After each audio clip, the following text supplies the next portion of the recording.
So last time we had started discussing the historical merits of the biblical stories of the patriarchs and the matriarchs, and these are contained in Genesis 12 through 50. And scholarly opinion on this matter is seriously divided, something you need to know. Some scholars will point to internal biblical evidence for the authenticity and the antiquity of the patriarchal stories. So, for example, Nahum Sarna argues that representing Abraham and Isaac and Jacob as foreigners and strangers in Canaan is hardly a convenient tradition for a people who are seeking to establish their claim to its homeland. And if this myth of origins were the fabrication of a later writer, then surely they would have written the story in such a way as to give their ancestors a less tenuous hold or connection to the land. He also notes that some of the material in the patriarchal stories would be offensive to later religious sensibilities. Jacob is married to two sisters simultaneously. That is something that is explicitly forbidden in the book of Deuteronomy. So why wouldn't a later writer have cleaned up this ancestral record if this were in fact something composed at a later period? Also, he notes that the representation of interethnic relationships in the patriarchal stories do not accord with the reality of a later period. So, for example, the Arameans are considered close kin to the Israelites. A wandering Aramean was my father, it says.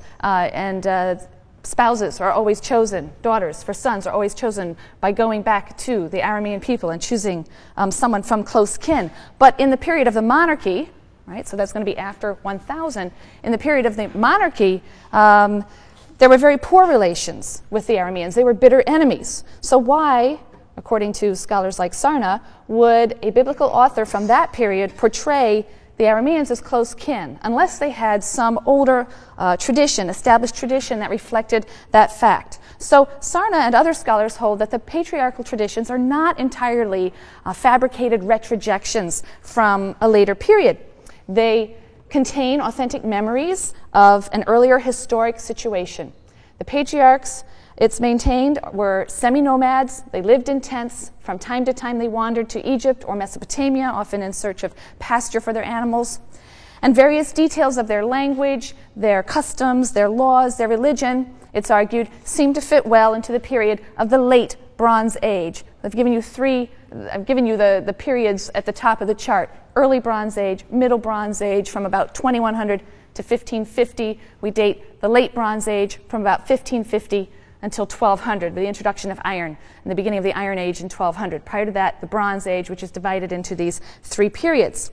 So that's, on the one hand, scholars who see these stories as reflecting historical memories and having a certain authenticity to them.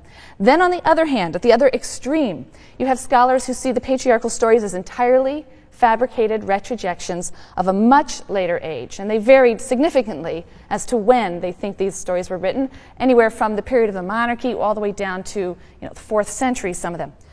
Works published in the 1970s by authors like Thomas Thompson, John Van Seters, take the position that these stories are filled with anachronisms, their chronologies are confused.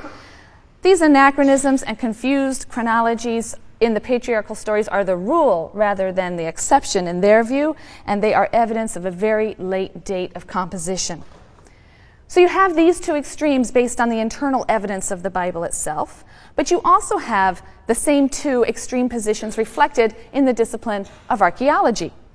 In the early days, archaeology of the region tended toward credulity, and it was explicitly referred to as biblical archaeology, an interesting name because it suggests that the archaeologists were out there searching for evidence that would verify the details of the biblical text. We're doing biblical archaeology, archaeology in support of the biblical text. I mentioned last time William F. Albright, an American archaeologist. He believed strongly that archaeological findings were important external evidence for the basic historicity and authenticity of, for example, the patriarchal stories. And certainly some archaeological findings were quite remarkable. Scholars of the Albright School pointed to texts and clay tablets that were discovered in 2nd millennium sites. So you see down the bottom, 2nd millennium BC, obviously going down to 1000, 1st millennium 1000 to 0. And the 2nd millennium really wasn't longer than the 1st millennium, it's just that I ran out of board. But specifically, sites like Nuzi and Mari, I've placed them in their approximate places on the timeline. Nuzi and Mari were sites that are near the area that's identified in the Bible as being the ancestral home of the patriarchs in Mesopotamia, or on the highway from there to Canaan. And these texts and clay tablets were believed to illuminate many biblical customs and institutions. So, in the Nuzi texts, which are from about the middle of the second millennium, we learn of the custom of adoption for purposes of inheritance, particularly the adoption of a slave in the absence of offspring. And biblical scholars got very excited about this. They point to the biblical passage in which Abraham expresses to God his fear that his servant Eliezer will have to be the one to inherit God's promise because Abraham has no son. Also, according to the Nuzi texts, if a wife is barren, she is to provide a maidservant as a substitute to bear her husband's children. And this is something that happens with 3 out of the 4 matriarchs who are afflicted with infertility: Sarah, Rachel, and Leah. There are other parallels in family and marriage law that correlate with certain biblical details. In the 18th century, the texts from Mari, they contain names that correspond to Israelite names: Benjamin, Laban, Ishmael. So biblical scholars, buoyed up by these correlations between the archaeological finds, the texts found by archaeologists, and biblical stories, asserted that the patriarchs were real persons, and their customs and their legal practices and their social institutions could be verified against the backdrop of the second millennium as revealed by archaeological findings.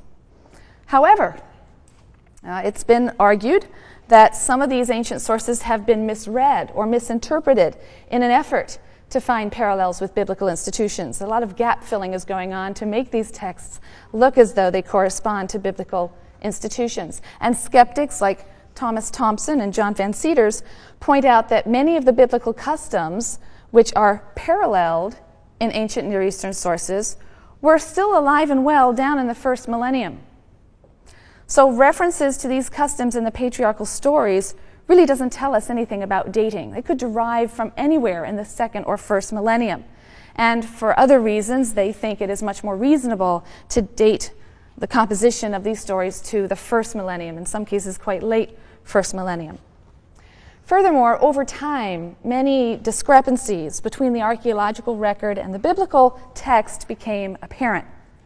And increasingly, practitioners of what was now being termed Palestinian archaeology or ancient Near Eastern archaeology or archaeology of the Levant, rather than biblical archaeology, some of these archaeologists grew disinterested in pointing out the correlations between the archaeological data and the biblical stories, or trying to explain away any discrepancies in order to keep the biblical text intact. And they began to focus on the best possible reconstruction of the history of the region on the basis of the archaeological evidence, regardless of whether or not those results would confirm the biblical text, the biblical account. And in fact, this reconstruction often does contradict biblical claims. We're going to see this quite clearly in a few weeks when we consider the book of Joshua and its story of Israel's lightning invasion of the land of Canaan. The archaeological record just doesn't support such a story. Still, many people have clung to the idea of the Bible as a historically accurate document, many times out of ideological necessity.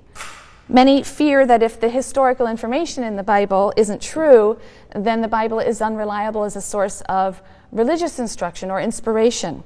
And that's something they don't want to give up. And this is all really a very unfortunate and heavy burden to place on this fascinating little library of writings from late antiquity. People who equate truth with historical fact will certainly end up viewing the Bible dismissively as a naive and unsophisticated web of lies, since it is replete with elements that cannot be literally true. But to view it this way is to make a genre mistake. Shakespeare's Hamlet, while set in Denmark, an actual place, is not historical fact.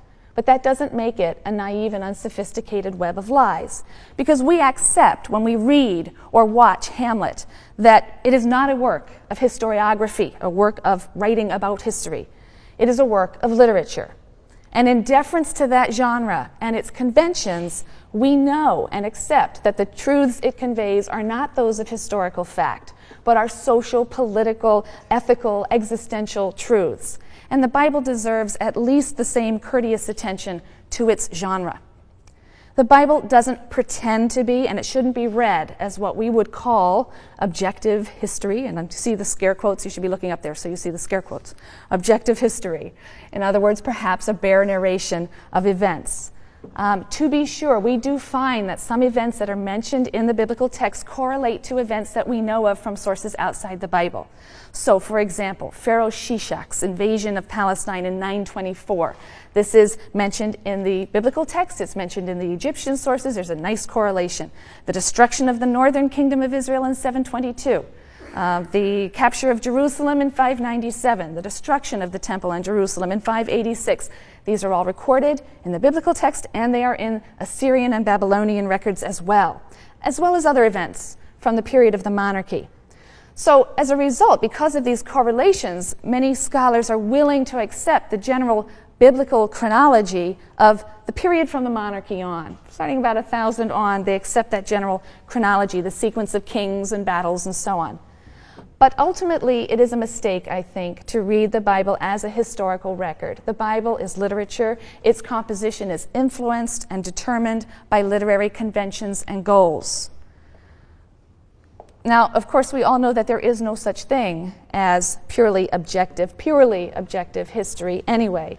We have no direct access to past events. We only ever have mediated access in material archaeological remains that yield information to us only after a process of interpretation, or in texts that are themselves already an interpretation of events and must still be interpreted by us. The biblical narrative is an interpretation of events that were held by centuries-long tradition to be meaningful in the life of the people.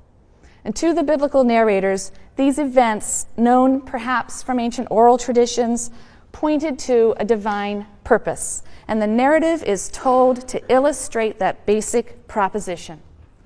The biblical narrators are not trying to write history as a modern historian might try to write history. They are concerned to show us what they believe to be the finger of God in the events and experiences of the Israelite people. One scholar, Mark Brettler, whose name I've also put up here, Mark Brettler notes that in the Bible, the past is refracted through a theological lens, if not a partisan political ideological lens. But then all ancient historical narrative is written that way, and one could argue all contemporary historical narrative is written that way. With due caution, we can still learn things from texts, ancient and modern. We can still learn things about Israel's history from the biblical sources, just as classical historians have learned a great deal about classical history, Greece and Rome, despite or through the tendentious, partisan, and ideologically motivated writings of classical writers. So our discussion of the patriarchal stories is going to bear all of these considerations in mind. We're not going to be asking whether these stories are historically accurate. I'm going to assume they are not. And once we rid ourselves of the burden of historicity, we're free to appreciate the stories for what they are. Powerful, powerful narratives that must be read against the literary conventions of their time, and whose truths are social, political, moral, and existential. So what are these truths? We'll begin to answer this question. You'll spend the rest of your life finishing the process of answering this question. But we'll begin by identifying some, by no means all, of the major themes of Genesis 12 through 50. And we're going to begin with the story of Terach and his family. This is a story that's marked by the themes of divine command and divine promise. Now, the biblical writer represents the emigration of Terach's son Abram, whose name will be changed to Abraham, so sometimes I'll say one and sometimes the other. But they represent his immigration as divinely commanded. It's the first step in a journey that will lead ultimately to the formation of a nation in covenant with God. And first we meet our cast of characters. This is in Genesis 11, verses 27 on through chapter 12, verse 3. Now these are the generations of Terach. Terach begot Abram, Nahor, and Haran. And Haran begot Lot. And Haran died in the presence of his father Terach in the land of his birth, in Ur of the Chaldeans. And Abram and Nahor took them wives. The name of Abram's wife was Sarai, who will become Sarah, and the name of Nahor's wife Milcah. And Sarai was barren, she had no child. Terach took Abram his son, and Lot, the son of Haran, his grandson, and Sarai, his daughter-in-law, his son Abram's wife. Getting confused yet? And they went forth together from Ur of the Chaldeans to go into the land of Canaan. But when they came to Haran, they settled there. And the days of Terach were 205 years. Then Terach died in Haran. And now the Lord said to Abram, "Go from your country and your kindred and your father's house to the land that I will show you. I will make of you a great nation, and I will bless you and make your name great so that you will be a blessing. I will bless those who bless you, and him who curses you I will curse, and by you all the families of the earth shall bless themselves." So Abram is commanded to go forth from his home and family to a location to be named later. All right? A location that remains for now unspecified. And this is a fact that has caused commentators for centuries to praise Abram for his faith. And that is a virtue. Faith is a virtue that is connected or associated with Abraham in other biblical contexts and also in later religious tradition. He is seen as the paradigmatic exemplar of a man of faith. The command is coupled with a promise. I will make of you, God says, a great nation, and I will bless you. But we have just learned in chapter 11 that Sarai is barren. It was a seemingly irrelevant detail whose import is suddenly clear. How clever of the narrator to plant the information we need to realize that Abram has to take God's word on faith, and how perfectly the narrator sets up the dramatic tension and the great confusion that is going to run through the next several chapters, because Abram doesn't seem to understand that the progeny will come from Sarai. And you have to read these stories as if you're reading them for the first time. You have the great disadvantage of knowing the ending. It's a terrible disadvantage. You have to discipline yourself to read these stories as if you don't know what's coming next and put yourself in the position of the character. Abram's just been told he's going to be the father of great nations, and he has a barren wife. Right? Why should he think? He doesn't seem to understand that the progeny is going to come from Sarai, and why should he think that it would? God wasn't specific. He simply says, I shall make of you a great nation. He says nothing of Sarai, and after all, she's barren. So Abram may be forgiven for thinking that perhaps some other mate awaits him. And so he surrenders her easily to other men, to Pharaoh of Egypt immediately, following this scene in the next chapter. This scene in chapter 11, immediately after that in Egypt, he surrenders her. He willingly accepts Sarai's offer of a handmaid, Hagar, to bear a child, Ishmael, in Sarai's place. How cleverly the narrator leads us with Abram to pin our hopes on Ishmael as the child of the promise. And how cleverly is the carpet pulled out from under our feet in Genesis 17, when God finally, perhaps impatiently, talks specifics. No, I meant that you would father a great nation through Sarah. And Abraham, as he's now called, is incredulous. She's past the age of bearing, Lord. And he laughs, and God is silent. And in that silence, I always imagine that this light goes on, this click, this awful, sickening light. And Abraham says, oh, that Ishmael might live in your sight. Or something like that. I think I probably misquoted. Oh, that Ishmael might live by your favor. Sorry, that's the actual words. But God is determined. Sarah will bear Isaac, and with him, God will make an everlasting covenant. All of this drama through the first 5 chapters made possible by a seemingly irrelevant line in 1130, a sort of throwaway datum in a family list that one might gloss over. And Sarai was barren, she had no child. And that's the power and beauty of biblical narrative. You have to get yourself into the mindset to read it that way. A few verses later, when Abram and his wife Sarai and his nephew Lot and those traveling with them all reach Canaan, God makes an additional promise. He says in verse 7, I will assign this land to your offspring. So in just a few short verses, right? We've just gone 7 verses now into chapter 12. In just a few short verses, the writer has established the threefold promise that underpins the biblical drama that's about to unfold. The promise of progeny, of blessing, and of land. And that establishes a narrative tension for the stories of the patriarch, but also for the story of the nation of Israel in subsequent books. Because in the patriarchal stories, there is this suspenseful vacillation between episodes that threaten to extinguish God's promise and episodes that reaffirm them. Israelite matriarchs seem to be a singularly infertile group. The lines of inheritance defy our expectations. It doesn't seem to go to the person we think that it's going to go to. The process by which the promise is fulfilled is halting and tortuous at times. We're going to look at one example of an episode in which the promise is affirmed and or confirmed, reaffirmed, and an example of an episode in which the promise is supremely threatened. In Genesis 15, God's promise to Abraham is formalized in a ritual ceremony.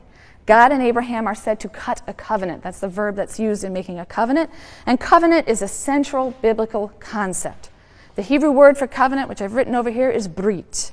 It means vow, promise, perhaps contract, agreement, or pact. Parallels to the biblical covenant have been pointed out by many ancient Near Eastern historians and scholars. We have in our ancient Near Eastern texts, and we'll come back to these in more detail when we get into Exodus, but we have in our ancient Near Eastern texts two main types of covenant, a suzerainty covenant and a parity covenant. As you can imagine from the name, a suzerainty covenant is a covenant in which a superior party, a suzerain, dictates the terms of a political treaty, usually, and an inferior party obeys them. And the arrangement primarily serves the interests of the suzerain, right, and not the vassal or the subject. In a parity covenant, you have really two equal parties who both agree to observe the provisions of some kind of treaty. Now, there are 4 major covenants in the Hebrew Bible. They're initiated by Yahweh as expressions of divine favor and graciousness. And 2 of these appear in Genesis. We've already seen one, the Noahide covenant, and the Abrahamic covenant, which we're looking at now. Now, the Noahide covenant in Genesis 9, verses 1 through 17, is universal in scope, that encompasses all life on earth. It stresses the sanctity of life, and in this covenant, God promises never to destroy all life again. By contrast, the Abrahamic covenant is a covenant with a single individual. So we've gone from a covenant with all of humanity to a covenant with a single individual, and it looks very much like an ancient Near Eastern suzerainty covenant. God appears as a suzerain. He's making a land grant to a favored subject, which is very often how these work. And there's an ancient ritual that ratifies the oath. In general, a suzerainty, in this kind of covenant, the parties to the oath would pass between the split carcass of a sacrificial animal, as if to say that they agree they will suffer the same fate as this animal if they violate the covenant. So in Genesis 15, Abraham cuts sacrificial animals in 2, and God, but only God, passes between the 2 halves. The striking thing about the Abrahamic covenant is its unilateral character. Only God seems to be obligated by the covenant, obligated to fulfill the promise that he's made. Abraham doesn't appear to have any obligation in return. And so in this case, it is the subject, Abraham, and not the suzerain, God, who is benefited by this covenant. That's a complete reversal of our expectation. Note also that the biblical writer goes out of his way to provide a moral justification for this grant of land to Israel. In the biblical writer's view, God is the owner of the land, and so he is empowered to set conditions or residency requirements for those who would reside in it, like a landlord. The current inhabitants of the land are polluting it, filling it with bloodshed and idolatry. And when the land becomes so polluted, completely polluted, it will spew out its inhabitants. That process, God says, isn't complete. So Israel's going to have to wait, right? The lease isn't up yet, and the Israelites will have to wait. He says in Genesis 15, verse 16, the iniquity of the Amorites will not be fulfilled until then. So here, and in other places in the Bible, it's clear that God's covenant with Israel is not due to any special merit of the Israelites or favoritism. This is actually said explicitly in Deuteronomy. Rather, God is seeking replacement tenants who are going to follow the moral rules of residence that he has established for his land. Genesis 17 seems to be a second version of the same covenant. This time, scholars attribute it to P, the priestly writer, the P source. And there are some notable differences emphasizing themes that were important to the priestly writer. So God adds to the promises in Genesis 17 that a line of kings will come forth from Abraham, and then that Abraham and his male descendants be circumcised as a perpetual sign of the covenant. So here there is some obligation for Abraham. Thus shall my covenant be marked in your flesh as an everlasting pact. Failure to circumcise is tantamount to breaking the covenant, according to the text. Now, circumcision is known in many of the cultures of the ancient Near East. It's generally a rite of passage that was performed at the time of puberty, rather than a ritual that was performed at birth, 8 days after birth. So that's unusual in the Israelite context to have it occur with infants. But as is the case with so many biblical rituals or institutions or laws, whatever their original meaning or significance in the ancient world, whether this was originally a puberty rite or a fertility rite of some kind, the ritual has been suffused with a new meaning in our texts. And so circumcision is here infused with a new meaning. It becomes a sign of God's eternal covenant with Abraham and his seed. So these texts are typical of affirmations of God's promise. But despite them, the patriarchal episodes or stories are peppered with episodes in which the realization of the promise and blessing is threatened. In chapter 12, Abram surrenders his wife Sarai to Pharaoh in order to advance his position among the Egyptians, plausibly not knowing that it is Sarai who is supposed to bear the child of God's promise. As I said, that's left unclear until chapter 17, when God says, no, you misunderstood, I meant Sarai. God intervenes, however, and returns Sarah to Abraham. Sarai's barren state really casts a shadow over the promise from the very beginning of the story of Abraham and Sarai. Desperate, Sarah takes advantage of the custom that is attested in the ancient world of giving her Egyptian handmaid, Hagar, to Abraham to bear a child in her stead. But Hagar apparently lords this over her mistress, and an embittered Sarah forces her from the house. Hagar and her child Ishmael cry out to God in the wilderness, and God assures Hagar that Ishmael, who's regarded by Muslims as the ancestor of the Arabs and the inheritor of the blessing and the promise, that Ishmael shall become a great nation too. But really the greatest threat to the promise comes from God himself, and that is in Genesis 22, when God tests Abraham with the most horrible of demands. The child of the promise, Isaac, who's born miraculously to Sarah when she was no longer of childbearing age, is to be sacrificed to God by Abraham's own hand. And the story of the binding of Isaac is one of the most powerful, most riveting stories, not only in the Bible, but some have claimed in all of world literature. The story is a marvelous exemplar of the biblical narrator's literary skill and artistry. This week's assigned reading includes selections from Robert Alter's book, The Art of Biblical Narrative, which I heartily recommend to read in its entirety. Alter describes the extreme economy of biblical narrative, economy in the description of physical settings and character as well as speech. Rarely does the narrator comment on or explain a character's actions or thoughts or motives. There's only the barest minimum of dialogue. And on the few occasions that the Bible will violate this principle of verbal economy, for example, if two characters converse at length, you can be sure it's significant. You'll want to pay extra attention.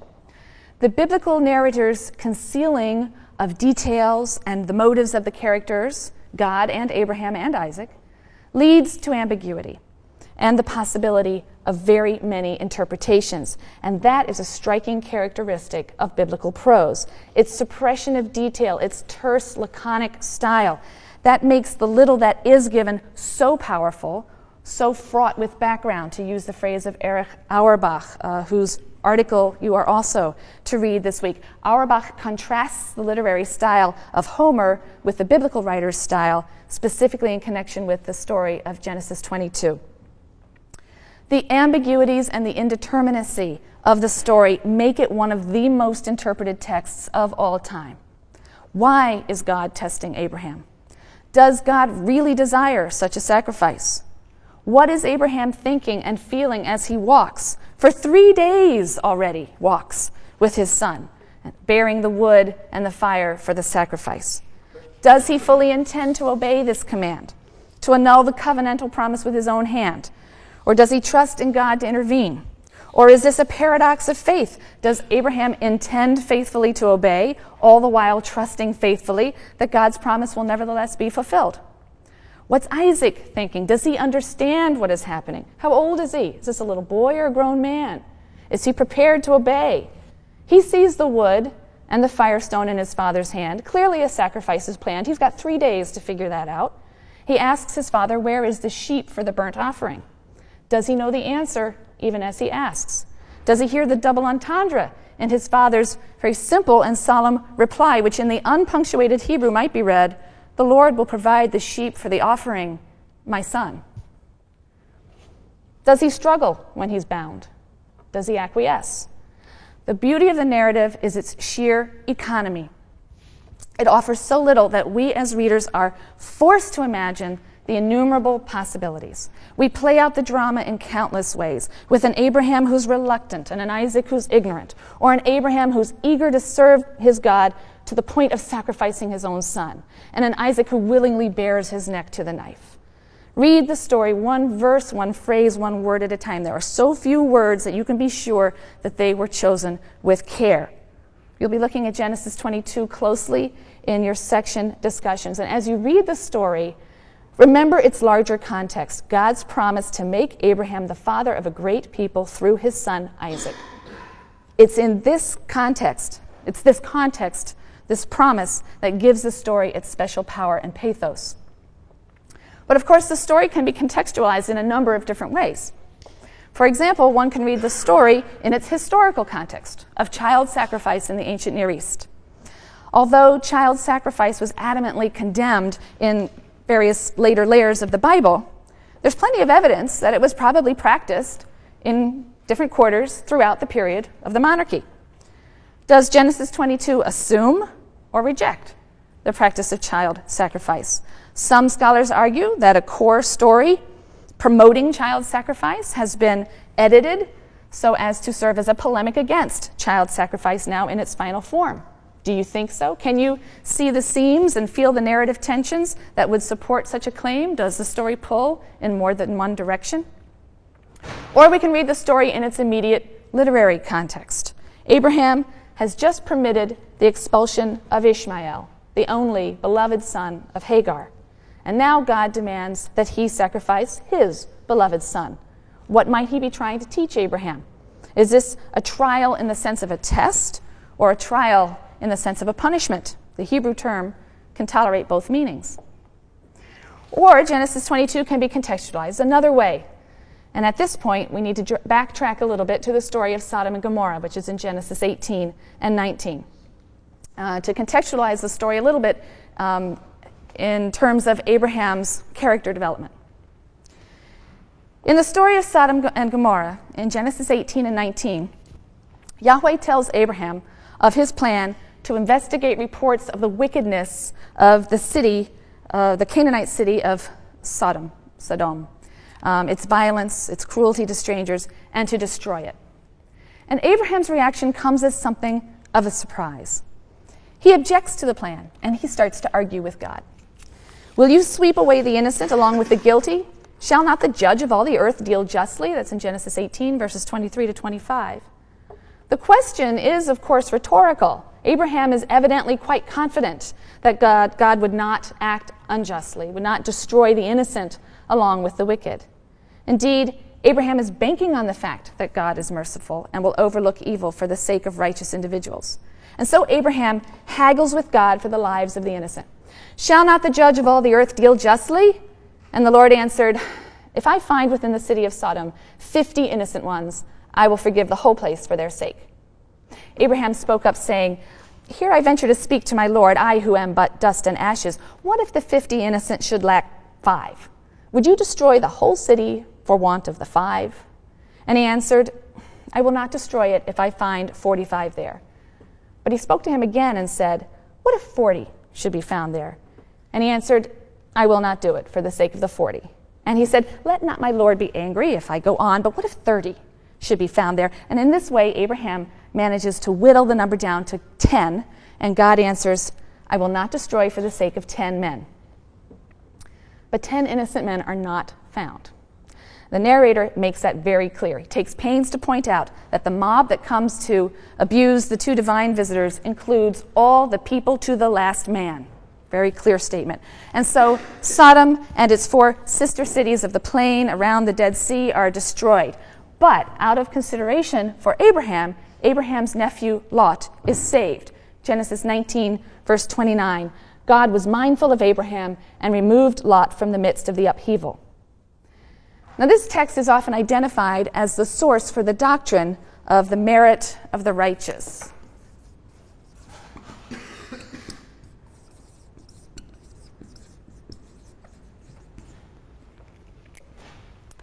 Which is the idea that someone who is not righteous is spared for the sake of or on account of the accrued merit of one who is righteous. So Lot himself is no prize, but he is spared on Abraham's account. It's an idea that will have repercussions in later biblical thought. In this story, we see Abraham rising to the defense of a thoroughly wicked and reprehensible group of people, arguing quite pointedly that the innocent should never be wantonly destroyed. Can this be the same Abraham who, a few chapters later, when told to slaughter his only son, his perfectly innocent and presumably deeply loved son, not only makes no objection, but rises early in the morning to get started on the long journey to the sacrificial site? What are we to make of the juxtaposition of these two stories? Which represents behavior more desirable to God? Before leaving this story, I just want to make two quick comments. First, I've included in your reading packet, and it's uploaded on the website, a very interesting article by a writer who relates her efforts since childhood to understand why Lot's wife should have been turned into a pillar of salt as punishment for looking back as she fled from her burning home. It's not a biblical scholar, but someone who's simply reading the text and reacting to the text. Was this, in fact, a punishment, or was it a mercy? Second, the story of Sodom and Gomorrah has often been cited as a biblical condemnation of homosexuality, as if the Sodomites were condemned to destruction because of homosexual behavior. And in fact, the very terms sodomy and sodomize represent this interpretation. But the idea that the fundamental sin of Sodom was homosexual behavior is not present in the Hebrew Bible. It appears only in later documents. It's found in the Christian New Testament, in the book of Jude, chapter 7, verse 2, book of Peter, chapter 2, verses 6 through 10, and subsequent interpretations. The Sodomites, like the generation of the flood, stand condemned by the outcry against them, particular Hebrew word that's used to refer to outcry. It's a term that's generally associated with the appeal of victims of violent oppression, bloodshed, injustice. The Sodomites, God hears this outcry of victims against the Sodomites. The Sodomites' violation of the unwritten desert law of hospitality to strangers, their violent desire to abuse and gang rape the strangers that they should have been sheltering. This is merely one instance of a pattern of violent brutality.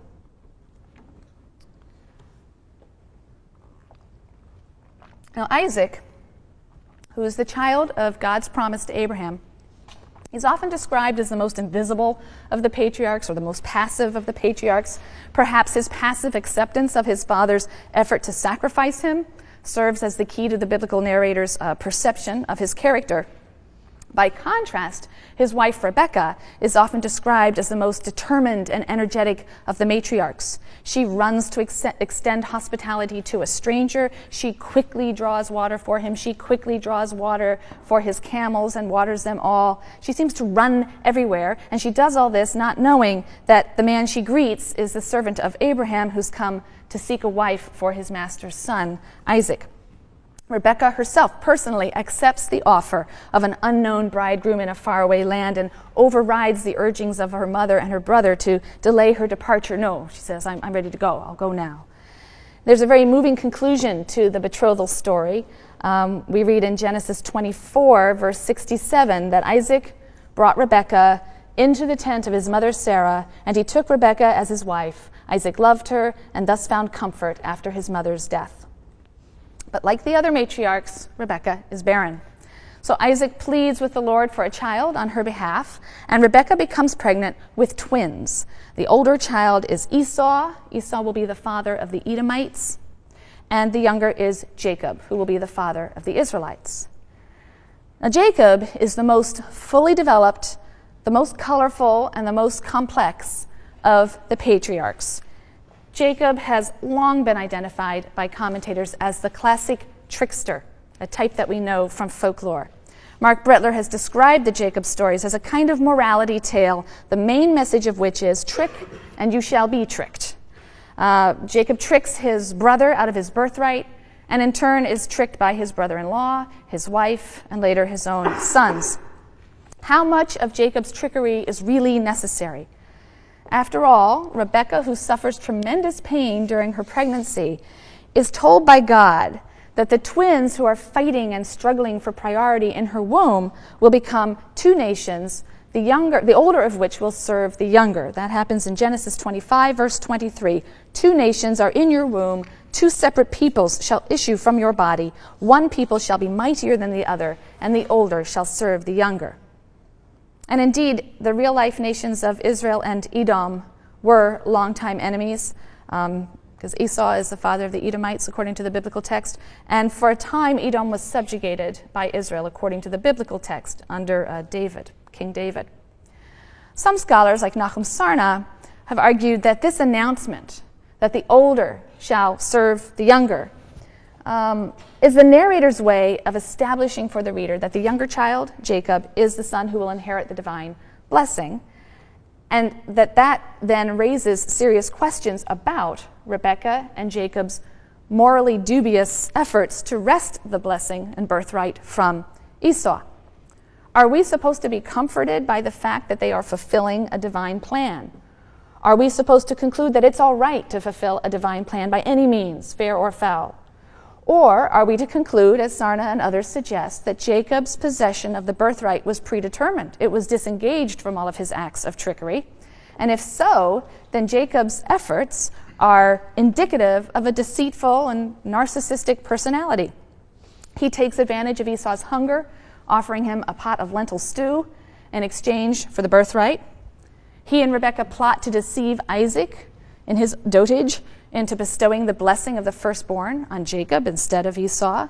So perhaps by informing us that Jacob had been chosen from the womb, the narrator is able to paint a portrait of Jacob at this stage in his life as grasping and faithless, a great contrast to his grandfather Abraham. Now, Jacob's poor treatment of his brother Esau earns him Esau's enmity, and Jacob finds it expedient to leave Canaan and remain at the home of his mother's brother, Laban. On his way east back to Mesopotamia from Canaan, where Laban resides in Mesopotamia, Jacob has an encounter with God. At a place called Luz, Jacob lies down to sleep, resting his head on a stone, and he has a dream in which he sees a ladder. The ladder's feet are on the earth, it reaches to heaven, and there are angels ascending and descending on the ladder. And in the dream, Yahweh appears, or God appears to Jacob, and reaffirms the Abrahamic or patriarchal covenant. He promises land, posterity, and in addition, Jacob's own safety, his own personal safety, until he returns to the land of Israel. And Jacob is stunned. We read in Genesis 28, verses 16 and 17. Jacob awoke from his sleep and said, "Surely the Lord is in this place, and I did not know it." Shaken, he said, "How awesome is this place! This is none other than the abode of God, and that is the gateway to heaven." The stone that served as his pillow, he then sets up as a cultic pillar, some sort of memorial stone. He sanctifies the stone with oil, and he renames the site Beth-El, Beit-El, which means the house of God. But it's significant that despite this direct vision, Jacob, so unlike Abraham, is still reluctant to rely on God and his promise. And he makes a conditional vow. If God remains with me, and if he protects me on this journey that I am making, and gives me bread to eat and clothing to wear, and if I return safe to my father's house, the Lord shall be my God. And this stone, which I have set up as a pillar, shall be God's abode. And of all that you give me, I will set aside a tithe for you. So where once God had tested Abraham, it seems now that Jacob is almost testing God. If you can do all this, fine, you can be my God. Well, Jacob spends some 14 years in the household of his uncle, his mother's brother, Laban. And Jacob meets Laban's 2 daughters. Leah is the elder daughter, and Rachel is the younger. And he soon loves Rachel. He agrees to serve Laban for 7 years for the hand of the younger daughter, Rachel. When the 7 years pass, Laban deceives Jacob and gives him the elder daughter Leah. Jacob, the trickster, is furious at having been tricked himself, and in much the same way, an older and a younger sibling are one disguised as the other or wearing the covering of the other, just as he tricked his own father. But he is willing to give 7 years more service for Rachel. Rachel, Leah, and their 2 handmaidens will conceive 1 daughter and 12 sons, from whom will come the 12 tribes of Israel. But it's the 2 sons of Rachel, the beloved wife, the 2 sons of Rachel, Joseph and Benjamin, who are the most beloved to Jacob. Jacob determines finally to leave Laban and return to Canaan.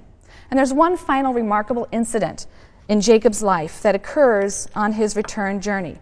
It's an incident that most readers associate with a significant transformation in his character. And that is Jacob's nighttime struggle with a mysterious figure who in some way is representative of God. And this struggle occurs as he is about to cross the river Jabbok and reconcile himself with his former rival and enemy, Esau. Jacob has set everyone on ahead, his wives, his children, his household, his possessions. He's standing alone at the river. And we read Genesis 32, verses 25 to 33. A man wrestled with him until the break of dawn. When he saw that he had not prevailed against him, he wrenched Jacob's hip at its socket, so that the socket of his hip was strained as he wrestled with him. And then he said, "Let me go, for dawn is breaking." But he answered, "I will not let you go unless you bless me." Said the other, "What is your name?" He replied, "Jacob." Said he, "Your name shall no longer be Jacob, but Yisrael, Israel. For you have striven with God and men and have prevailed." Jacob asked, "Pray tell me your name." But he said, "You must not ask my name." And he took leave of him there. So Jacob named the place Peniel, meaning, "I have seen a divine being face to face, yet my life has been preserved." The sun rose upon him as he passed Peniel, limping on his hip. Many scholars, Michael Coogan and others, see this story as an Israelite adaptation of popular stories of river gods who threaten those who wish to cross the river, or trolls or ogres who guard rivers and have to be defeated by a hero, making the river safe to cross.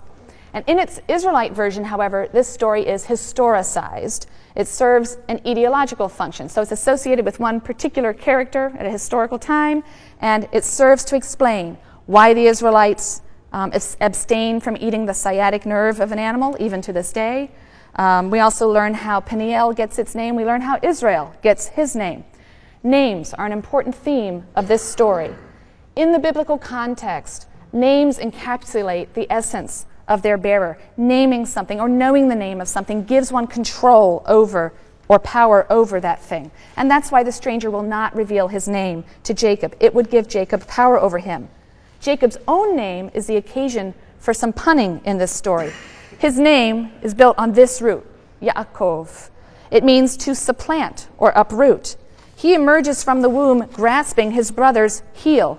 Akiv here, the word for heel, is based on that root. It's part of his effort to supplant Esau right at birth, and he continues that effort at supplanting through his early life. The writer makes that explicit in Genesis 27, verse 36, when Esau cries out, "Was he then named Yaakov that he might supplant me these 2 times? Yes. And in this chapter, Jacob wrestles. The word for wrestle is built on this root, just switching 2 letters. He wrestles with the mysterious divine being at the Jabbok River. So you see all of this punning with the name. Jacob's very name hints at and foreshadows the struggling, the wrestling, the trickery that are the major themes of his life. But his striving has reached a climax here. And so the angel names him Yisrael, Israel, which means he who has striven with God. Because, as the stranger says, he has striven and wrestled all his life with men, particularly his brother, and now with God. El means God. It's the name of the chief god of the pantheon of Canaan. Yisrael, he who has struggled with God. We'll talk about the way in which the change of name means a change of character, change of essence for the patriarch when we return.